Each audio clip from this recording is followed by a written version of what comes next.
The word jihad is mentioned in the Quran about 41 times. The words mercy, peace, and compassion are mentioned about 355 times.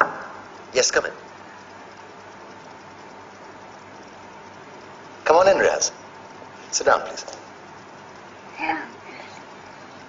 Contrary to popular belief in most Western cultures, Islam is a religion that preaches peace and tolerance. Yes, Patricia.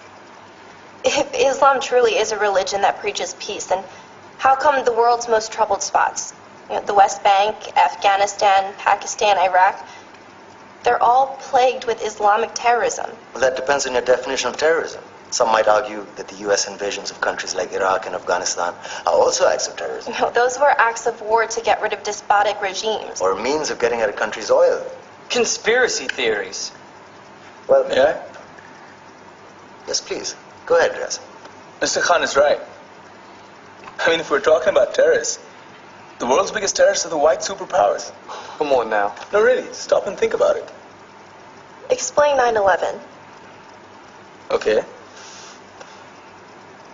Do you know how many people died in the Twin Towers strike? Around 3,000. And do you have any idea how many people died in the bombing of Afghanistan? Take a wild guess. More than 15,000 people died. And that's just conservative figures. About 50,000 tons of explosives were dropped on innocent civilians. Men, women, children. Yeah, but that was because of the Taliban.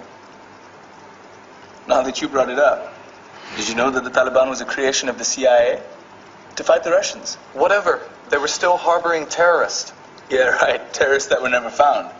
Just like the weapons of mass destruction that were never found in Iraq. Do you want to get into the death toll in Iraq? 500,000 civilians and counting. And what do Britain and America say when they don't find these weapons? It's simple. They just say sorry. And still refuse to relinquish control of these countries. What are you trying to say? What I'm trying to say is that just because you're American, wear a fancy suit, and call yourself the president, doesn't make you any less of a terrorist.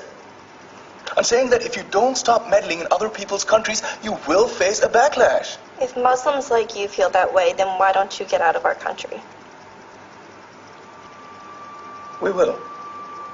As soon as you promise to leave ours.